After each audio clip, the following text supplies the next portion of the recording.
Hey everyone, what's up? And welcome back to my channel. It's Josh. Today's video is going to be hopefully pretty quick, but I say that every time and it never ends up actually being quick. Today, I wanted to jump on here and show you guys my Seiko Orange Samurai. This is the one that came out a few years back. And I've gotten a number of requests to please show more of this watch and do, a full review video on it. But here's the thing. This is a really popular watch, and the reason I have held off on doing that is because there are so many awesome videos out there about this watch in every different colorway that it comes in. And up till now, I didn't feel like there was anything that I could add to the conversation that would make it worth your while to watch a video. If I'm wrong about that and you guys still want a video, do let me know, and I'm always happy to do that. But the reason that I am showing it to you here today and making a video about it is I just got a brand new strap for it, and I am over the moon delighted with it and so happy about it. And to be honest with you, I think that this is going to become now one of my most worn and favorite watches, at least for summer. There is nothing like a classic orange Seiko diver. But as much as I've loved it, I really haven't gotten that much wear out of it over the last few years that I've owned it. And let me tell you why. So when I bought this guy, I bought it when it launched, and here in the US anyway, it launched as a kind of an exclusive to Amazon. And when you bought it with Amazon, they shipped it on the steel bracelet. This is the typical samurai bracelet. It is nothing special. It's, it just, it's one of those Seiko bracelets that's really just kind of crappy. But then when you bought it with Amazon under the launch, for kind of like the launch promotion of it, you also got a Seiko, the rubber dive strap with it. And this is kind of the typical Seiko, rubber strap. It's got the Prospex logo here on the end. It's rubber. It's kind of like, it's got a soft touch, kind of outside. We've got a textured inside, and then we've got some, kind of the flex points here. You can see that here. So this is where it, the lug, and then it kind of flexes down to sit more comfortably on your wrist. I really don't like these bracelets. They don't, to me, they feel, I'm sure the rubber is, good quality, but the outside, because it is that soft touch material, it kind of feels like one of those silicone phone cases. And then, the fact that it's just kind of a generic dive strap versus being something, with curved lugs to kind of custom fit this case, kind of just makes it feel like a cheap out on Seiko's part.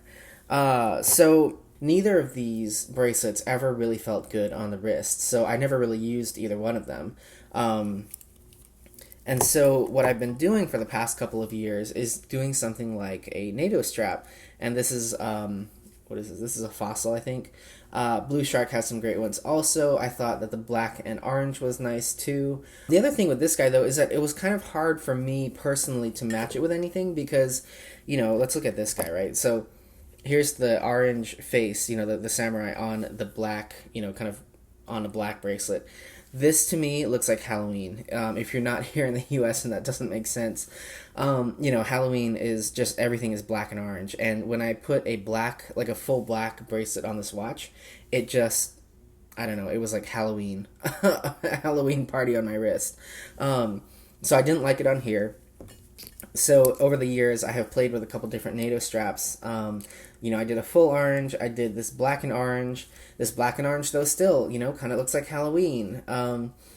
So I guess, all of that is to say that I would wear it. I would happily wear it if I was wearing, something that matched an orange watch. But all in all, I never really got the use out of it that I really hoped that I would.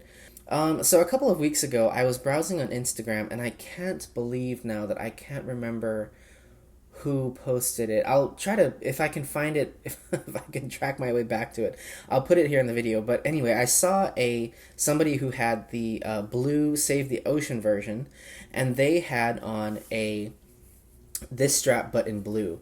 And let me show you what this strap is. So this strap is nothing like the classic, the included, the Seiko, the black rubber bracelet that we just looked at. This guy is by, where did it go? Here it is. This guy is by Crafter Blue. Now Crafter Blue is a Chinese company, it seems. It looks like they're based in Hong Kong. And before you get all, wary about that, because I was too, this is a rubber strap that feels so good. This feels like, like the Casio straps that come on a G-Shock or something. Like, this feels like it will last 100 years. But anyway, this is the Crafter Blue Ultimate Dive Strap. You can see here on the outside, it's orange. I got the orange model to match my orange face. On the inside, we've got a really nice texture here, which I think really helps to prevent, just the rubber from sticking, like, the rubber, like flat rubber from sticking to your wrist, especially in the summer months when, when it gets hot. All of the wording here is done really, really nicely. I love the way that there's no, real branding on the outside, but this kind of like, what is this, like embossed or kind of molded logo here in the rubber, I think is really, really beautiful on the inside. And then, of course, the big draw of this, and the reason that I, went to purchase it, was that we have curved lugs. So these actually fit right into the case, and you can kind of see that there. They fit so snugly, so nicely into the case, and I think what you end up with is, an end result that really looks like it could have come from Seiko this way. To me, this is what these, like, when they released this as a special, when they first released this watch and they did the whole bundle with the Seiko dive strap, this is really what, this is really what this should have been. The fact that we've got, a curved lug, and because it is curved and it's machined, or it's, designed to fit this case, you can see that it comes really nicely down. So rather than having to have this thing, because the whole flex point here, and I hate these things. This strap does not have curved lugs, so it just kind of is flapping everywhere all the time. So you have to have this kind of flex point so that it does kind of nicely hug and contour to your wrist. Where with the Crafter Blue watch, because this strap was designed, these lugs were designed for this case to match the contouring, you can see that here, of the case itself. These come really nicely down and kind of really sit quite nicely on your wrist that way. So even though this is a really kind of large and really heavy watch, the heft of this strap and the way that it's designed really, really help to balance out the weight of the case. And that's also something that I found to be an issue with the NATO strap, was that, NATO straps are super light. They're just a piece of nylon. And when I would wear this super huge bulky watch on the NATO strap, I would find that it would start slipping down my wrist. Like the case would start slipping down, the side or something like that, like this, as the day went on, because there wasn't a nice balance between the weight of the strap and the weight of the case. This guy, on the other hand, is so nice. It has really, really nice action on the wrist. I also really love, by the way, how close together all these different adjustment holes are. Primarily this is meant to be a dive strap, so it's meant to adjust over, like a wetsuit or something like that. But in day-to-day wear, which is, 99% of us are going to wear it just every day as, kind of like our everyday watch. This is a little, oops, my glove was stuck in there. On an everyday basis, the fact that you've got so many adjustments here is really nice, because that means that anyone can get a really precise fit. I'm one of those people that can sometimes struggle with, like, on a leather bracelet or something, if the holes are too far apart. What often happens for me is that I get one hole is too tight, one hole is a little bit too loose, but of course I don't want it cutting off my circulation, so I have to go with the looser setting. On this guy, on the other hand, because all of those adjustments are so close together, I can get a really, really nice fit with that. One note on here, so I did take the keeper, this is the Seiko keeper from the black dive strap. It fits perfectly on the Crafter Blue strap. It's a little bit tight when you try to slip this in, because these straps are quite definitely thicker than the Seiko straps that this keeper is meant for. But once you kind of wear this guy in, and let me take off, today I'm wearing my SARX 055, I love this guy. Once you kind of get this watch broken in, or this strap broken in, it's really easy to just slip it in here. This is always so difficult on camera, and I apologize. So let me show you here. I can get a really nice fit with one of the holes, and then I'll slip the keeper out here. Okay, so you can see once we've got this guy kind of settled on the wrist here, this is a really, really nice bracelet. And again, look at how the strap fits really, really nicely inside that stock Seiko keeper. And what I like about it being actually a little bit too tight, a little bit tighter versus a little bit looser, is that, you know, this is not going anywhere. This is going to stay here until I take the watch off. And look at again, just how, you know, this is quite a large watch. I think the case, excluding the crown, I think is about like 43 millimeters, 43 or 44. The case is also really, really tall.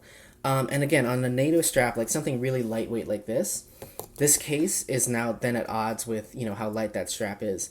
But because of how hefty, how durable, how strong this rubber strap is, it really sits nicely on the wrist, and it stays here on the wrist until you want to take it off. The rubber strap is also really, really comfortable to wear throughout the day. I've been wearing this guy for about a week on this strap. I love it so much. And just look at that kind of monochrome, or like, you know, orange on orange, you know, with silver hardware. Oh, like, this is just an amazing, amazing watch combination. And people are like, you know, wow, that is a stunning watch. What is it? How much did it cost? You know, people think I'm going to say something ridiculous like $1,000. And I'm like, you guys, this watch is like $350. The strap, I think, is $65 with free shipping and everything. So let's say about, you know, like $410, $420 or something like that for this whole setup. Again, nobody can do an orange diver like Seiko can.